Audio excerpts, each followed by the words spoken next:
야, 아멘. 오늘 우리 교회 파송 선교사님 양태선 선교사님께서 시온을 기억하며 울다라는 제목으로 하나님 말씀 전해 주시겠습니다. 우리 모두 큰 은혜 받기를 간절히 소망합니다.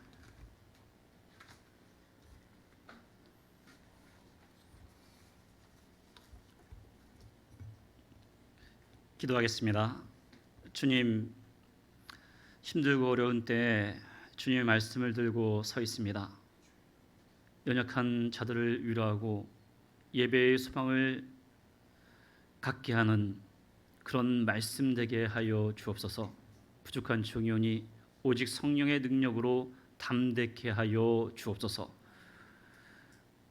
우리와 함께 계시는 우리 주님 예수님의 이름으로 기도하옵나이다. 아멘. 요즘 만들어진 신조어로 코로나 블루라는 것이 있다고 합니다. 코로나 때문에 이제 블루라는 것은 이제 우울하다는 거거든요. 많이 우울해지는 사람들.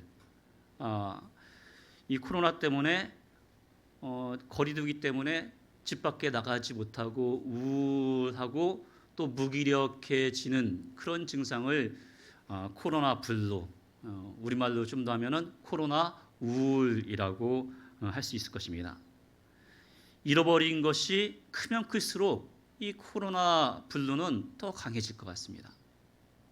특별히 우리 기독교인들에게 이 코로나 블루는 많이 문제가 되고 있어요.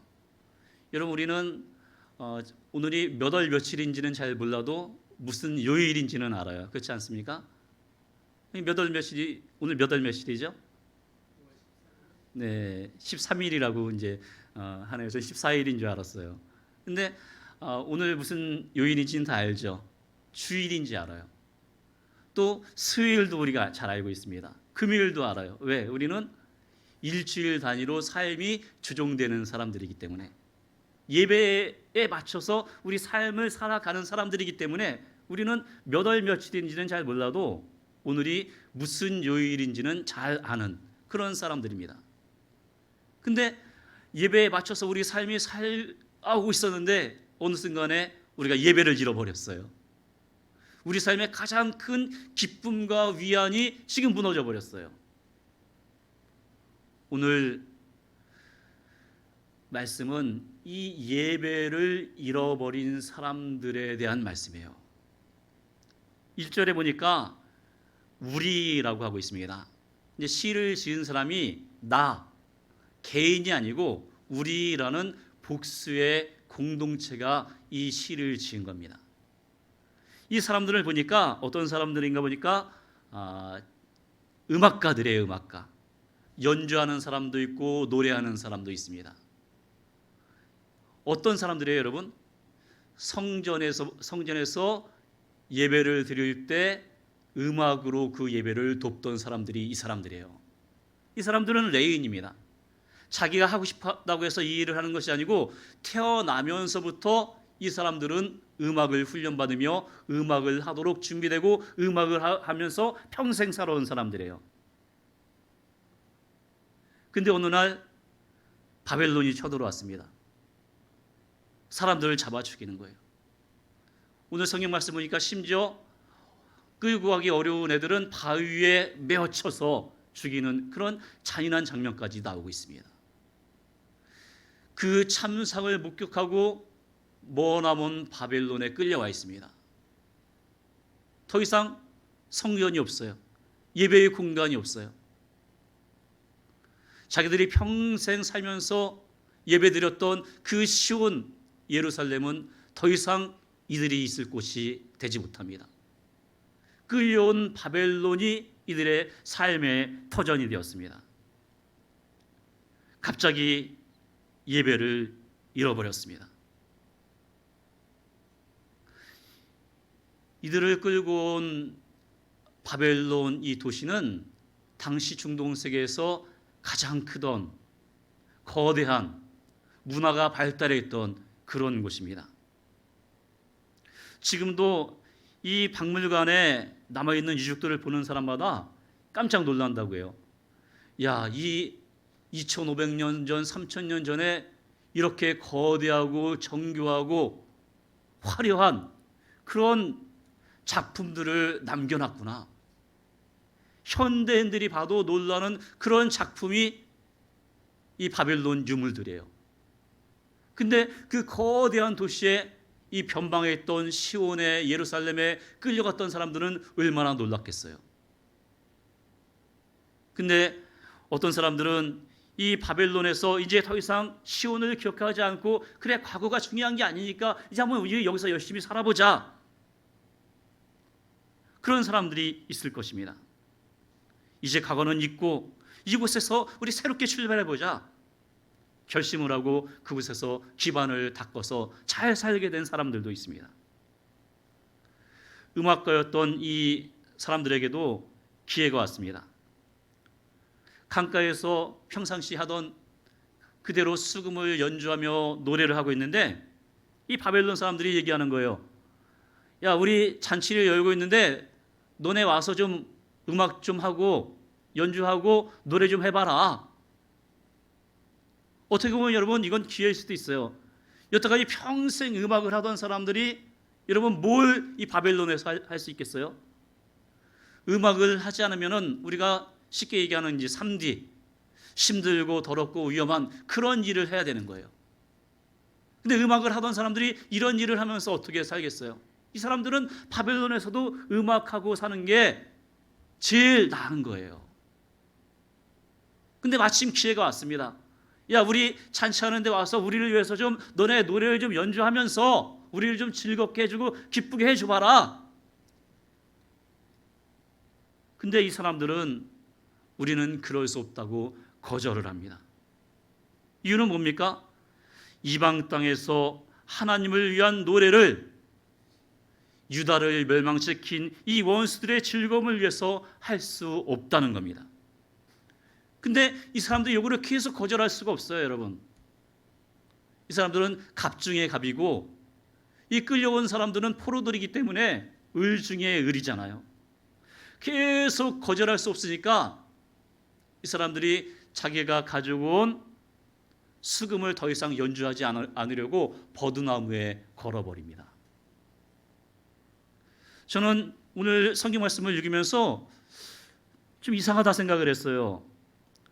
야, 이 사람들이 이 머나먼 바벨론 땅까지 포로로 끌려오면서 수금을 가지고 왔네라는 거예요.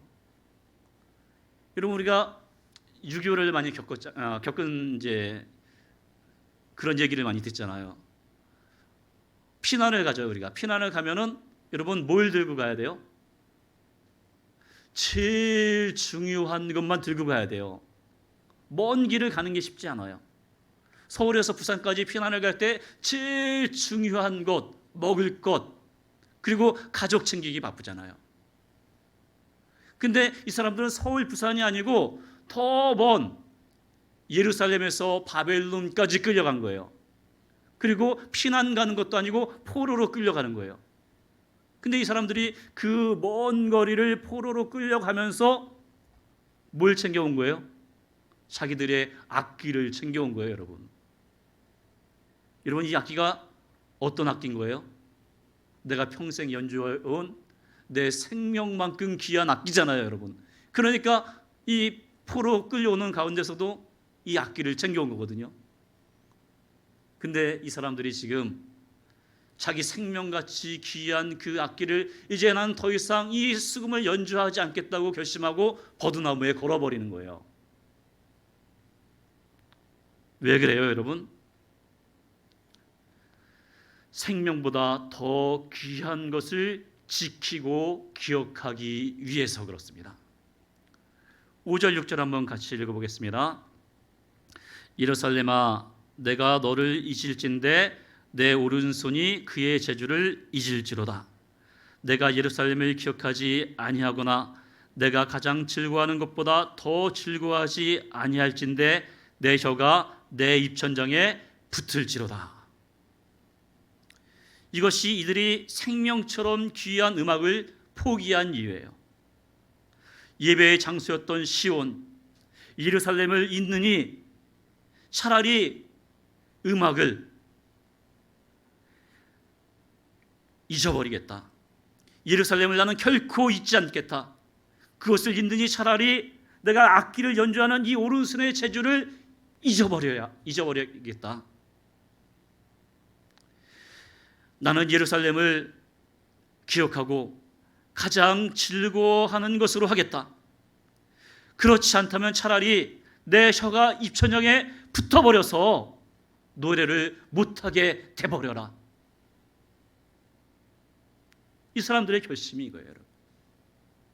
나는 결코 그 예배의 장소였던 시온 예루살렘을 잊지 않고 기억하겠다.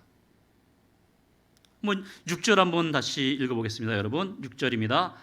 내가 예루살렘을 기억하지 아니하거나 내가 가장 즐거워하는 것보다 더 즐거워하지 아니할진대 내 혀가 내 입천장에 붙을지로다. 여러분, 6절 말씀을 보니까 기억하지 않는다라는 말로 끝나는 것이 아니고 보니까 이런 얘기를 해요. 기억하지 아니하거나 내가 가장 즐거워하는 것보다 더 즐거워하지 아니할진대. 제가 여기서 깨달음이 왔어요. 왜 이들은 시온을 잃어버리고 이곳 바벨론에 끌려오게 되었는가? 바벨론이 이스라엘보다 더 강해서인가? 근데 이 사람들은 그렇게 생각하지 않은 거예요. 이들이 바벨론의 포로로 끌려와서 깨달은 것은 우리가 시온에서 예배를 드릴 때 이 예배를 하나님을 가장 즐거워하는 것으로 삼지 않았다는 것을 이 사람들이 깨달은 거예요, 여러분. 이들에게 예배보다 더 즐거워하는 것들이 있었습니다. 태어나면서부터 연주를 하고 태어나면서부터 예배 인도자로 살았는데 어느새 직업적으로 타성에 빠져서 연주를 하고 노래를 했습니다. 근데 이것을 잃어버리고 나니까 너무 귀한 것을 깨닫는 거예요. 그리고 이것을 잃어버린 후에 왜 하나님께서 우리에게 이것을 잃어버리게 하셨을까? 왜 우리를 전쟁에 져서 포로가 되게 하고 이곳에 끌려와서 예배를 못 드리는 사람들이 되게 하셨을까? 돌아보니까 이 예배가 하나님이 나의 가장 즐거워하는 것이 아니었던 거예요. 물론 나는 예배를 즐거워했지만은 예배보다 더 즐거운 어떤 것이 이들에게 있었던 거예요. 여러분, 우리는 왜 지금 예배를 드리지 못하게 됐습니까? 코로나 때문입니까? 근데 더 근본적인 문제가 있어요, 여러분. 어떤 문제예요? 오늘 이 사람들이 하는 얘기는 전쟁 때문이 아니고 코로나 때문이 아니고 우리가 예배를 하나님을 가장 즐거워하는 것으로 삼지 않았기 때문이라고 오늘 성경은 얘기하고 있는 거예요, 여러분. 제가 선교를 나가서 난민들의 예배를 참석했습니다. 어떤 사람이 이제 와이셔츠만 입고 나와서 한 40분 얘기하더라고요. 근데 미얀마 말이니까 제가 뭐 어떻게 알겠어요, 미얀마 말을. 그래가지고 좀 옷차림은 좀 허름하지만은 저 사람이 설교를 하고 있는 거겠지. 40분을 하니까. 예? 그리고 좀 그 사람이 지나가서 약간 순서들을 더하고 좀 양복을 입은 사람이 나오더니 1시간을 또 얘기하더라고요. 아까 그건 설교가 아니었구나. 그때 깨달았어요. 예배를 드리는데 4시간을 드리더라고요. 근데 그 사람들이 4시간 동안 집중해서 예배를 잘 드리더라고요. 그 사람들은 간절한 거예요. 불교 국가인 미얀마에서 소수 부족이고 기독교를 믿는다는 이유로 밀려 내려와 가지고 난민으로 내려왔는데 또 난민으로 살면서 일주일 내내 힘들고 어렵고 그 더러운 일을 해야 되는 거잖아요. 그러니까 주일 하루 쉬는데 이 예배가 너무 간절한 거예요. 이 4시간을 드리는데 너무 즐거운 거예요. 근데 우리나라 많은 교회가 그동안에 어땠습니까, 여러분? 1시간 넘으면 너무 길다고 난리 나지 않아요? 심지어 설교 시간에는 많은 사람들이 설교에 집중하기보다는 다른 생각을 하지 않았습니까? 경제적인 문제들을 생각하고, 집을 생각하고, 차를 생각하고, 자녀의 학교 성적은 어떤가를 그 시간에 생각하고, 어떤 사람은 심지어 이성에 대한 것을 생각하고, 물론 하나님을 사랑하고 예배를 즐거워한다고 하지만은 뭐예요? 하나님보다 우리 머릿속에 더 즐거워하는 것들, 우리 생각을 가득 채우고 있는 다른 것들이 있었던 거예요. 여러분, 우리가 예배를 드리지 못하는 원인이 뭐라고요? 코로나 때문입니다. 그렇지만은 더 근본적으로 우리의 예배가 하나님이 받으실 만한, 하나님을 가장 즐거워하는 그런 예배가 아니었을 수도 있다는 것입니다. 시편 137편은 하나의 논쟁이 있습니다. 그건 뭐냐면은 이 노래를 지은 곳이 포로기의 바벨론이냐, 아니면 그 후에 다시 돌아온 예루살렘에서 과거를 기억하면서 이 시를 쓴 거냐, 이런 논쟁이 있어요. 우리 생각에는 그냥 당연히 바벨론에서 지은 거겠지 했는데, 이 학자들은 또 다르게 생각을 해요. 왜 그러냐면은 우리가 울었도다, 걸었도다, 이런 기본적인 표현이 뭐예요, 여러분? 현재형이 아니고 과거형이거든요. 그리고 결정적으로 1절에 보니까 바벨론의 여러 강변 거기에 앉아서 그러거든요. 거기에, 여기에 앉아서가 아니라 거기에 앉아서 우리가 울었었다. 그러니까 과거로 생각하는 사람들이 있어요. 근데 저는 이 사람들이 지금 노래를 짓고 있는 것이 바벨론이냐, 아니면은 예루살렘에서냐. 근데 제가 이제 이 시편을 계속 묵상하는 가운데서 그런 것은 별로 의미가 없겠구나라는 생각을 했어요. 왜 그러냐면은 한편으로는 과거적인 표현이 쓰였지만은 이 7절에서 9절 말씀을 보니까 이 표현이 너무 생생한 거예요. 원수들에 대해서 증오나 적개심이나 처절했던 그 당시 상황이 70년 전에 어떤 겪은 일들이 아니고 바로 지금 겪는 일처럼 너무 생생해 보이는 거예요. 그래서 제가 깨달은 건 뭐냐면은 이 시를 지은 사람들이 우리인데 동시대의 사람들이 아닐 수도 있겠다는 생각을 한 거예요. 이 찬양 공동체가 짓는데 예루살렘 멸망당하는 그 순간부터 계속해서 그 공동체가 이 노래를 부르다가 마지막에 완성된 것이 예루살렘이겠구나. 이 우리라는 공동체는 공간만 뛰어넘는 공동체가 아니라 시간까지도 뛰어넘을 수 있는 공동체구나. 그러니까 이 137편에서 예루살렘에서 이 노래를 완성돼서 부르는데 이 사람들은 우리가 70년 전에 멸망당했지, 그런 일이 과거에 우리가 그런 일이 있었어. 그리고 우리가 70년 동안 과거에 바벨론에서 예배드리지 못해서 우리가 그렇게 슬퍼하던 울던 그런 시절이 있었어. 이 사람들은 137편을 노래 부르면서 그렇게 부르는 게 아니에요. 어떻게 부르는 거예요, 여러분? 시공을 뛰어넘는 공동체로서 지금 당하는 그 아픔으로 이 사람들은 노래 부르고 있는 거예요. 바로 지금 내가 예루살렘의 상황을 목격했던, 멸망을 목격했던 그 사람으로서, 그리고 바벨론에서 그렇게 눈물을 흘리면서 예배를 사모하던 그 사람들의 심정을 가지고 지금 내가 이 예배를 드리고 있는 거예요, 이 사람들은. 그러니까 이 사람들은 뭐예요, 여러분? 지금 70년 후에 노래를 부르는데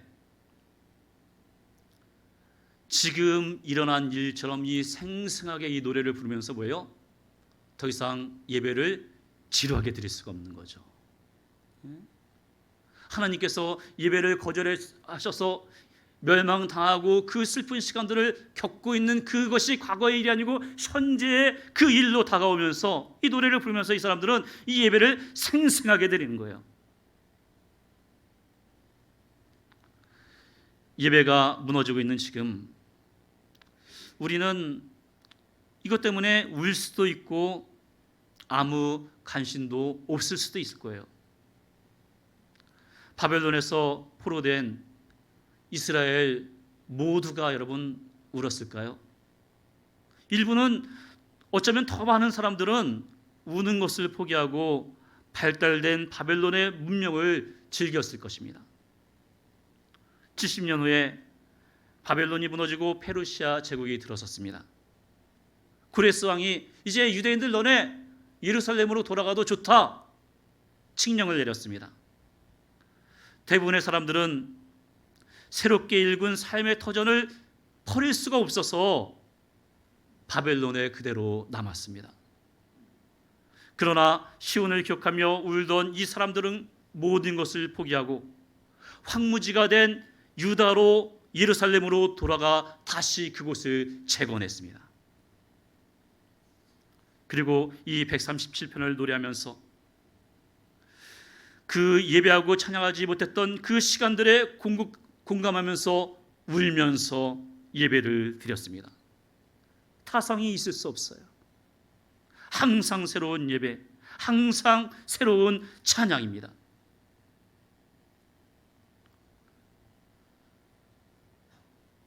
코로나로 예배에 어려움이 있습니다.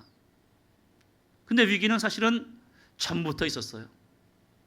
타성에 젖어 있고 감격이 사라져 있고 시간을 때우기 위한 의무적인 그런 예배들 때문에 그 전부터 사실 문제가 있었어요, 여러분. 어떻게 보면 하나님이 그렇게 예배 드리려면 드리지 마라 하고 이 예배를 닫으신 것처럼 보여요. 근데 오늘 성경을 읽으면서 여러분 그것은 아니라고 저는 결론을 냈어요. 하나님은 그렇게 드리려면 예배 드리지 말아라 이게 아니고 뭐예요, 여러분?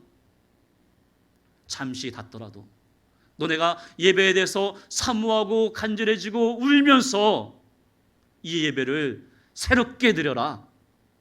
하나님의 말씀이에요, 여러분. 하나님은 이스라엘을 회복시킬 것이다. 멸망전부터 말씀하셨어요. 그러나 너희는 기도해야 된다. 너희는 그 끌려간 곳에서 울어야 한다 말씀하세요. 왜 그렇습니까? 70년 동안 우는 것을 통해서 이스라엘이 평안화돼야 되기 때문에 그래요. 그냥 회복되는 게 아니에요. 여러분 코로나가 끝나고 그냥 예배가 우리가 드릴 수 있다고 그냥 회복되는 게 아니에요. 뭐예요? 우리가 우는 것을 통해서 이 예배를 진정하게 회복을 시켜야 합니다. 눈물의 기도는 힘이 있습니다. 하나님이 응답하십니다. 내가 하나님의 뜻대로 변화되게 합니다. 히브리서 5장 7절 한번 같이 보도록 하겠습니다. 히브리서 5장 7절입니다.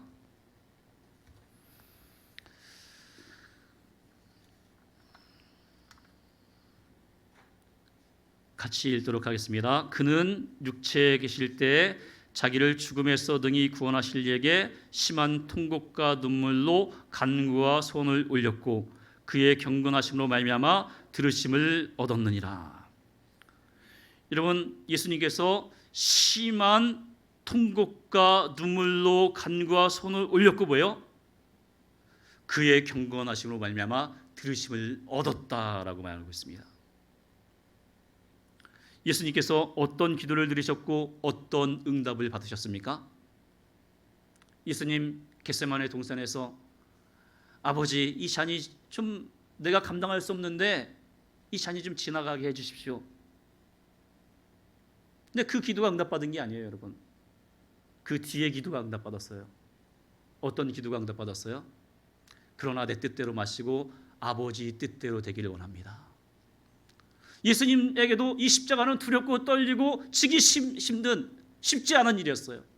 근데 예수님께서 그 겟세마네 동산에서 눈물로 통곡으로 기도를 하셨을 때 예수님이 그 십자가를 지실 수 있는 힘과 용기를 얻으신 거예요.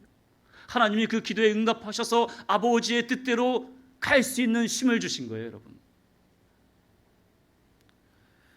경우에 보지 못한 코로나가 왔습니다. 너무 긴 장마가 왔습니다. 그리고 태풍이 3번 연속 지나갑니다. 근데 지나 보니까 또 어떻습니까? 어떻게 보면 우리는 좀 견딜만한데 그렇게 생각할지도 모르겠어요, 여러분. 마스크 쓰는 것이 처음엔 너무 힘들었는데 어느 순간에 좀 익숙해져가지고 이제 쓰고 예배드려도 좀 쓸만하네. 힘든 일들이 다 계속 되고 있지만 어느 순간에 우리가 또 익숙해졌는지도 모르겠어요.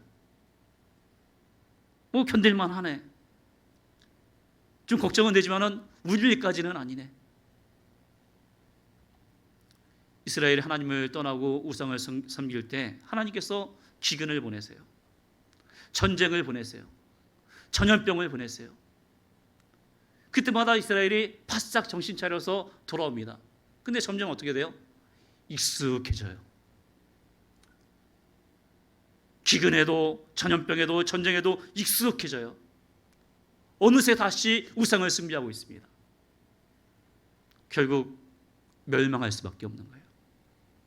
그리고 이 멸망당해서 끌려간 바벨론에서 70년 동안 예배를 드리지 못하고 70년 동안 눈물로 이 예배를 사모한 후에야 이스라엘이 변화돼서 다시는 우상 숭배를 하지 않게 되는 거예요. 이 137편을 노래하면서 그 예배가 생생하고 살아있고 하나님을 만나는 그런 예배가 되는 겁니다. 하나님께서는 우리가 고난에 익숙해지는 것을 원하지 않으십니다. 이때 회개하고 눈물로 하나님이 원하시는 그 모습, 그 예배로 새롭고 온전한 예배로 드려지기를 하나님께서는 그것을 원하고 기다리고 계십니다. 오늘 우리의 예배가 하나님이 원하시는 그런 예배가 되어서 우리의 눈물을 통해서 이 예배가 이전보다 더 온전히 새로워지는 그 예배로 변화되고 하나님이 받으실 만한 그런 예배가 되기를 간절히 소망합니다.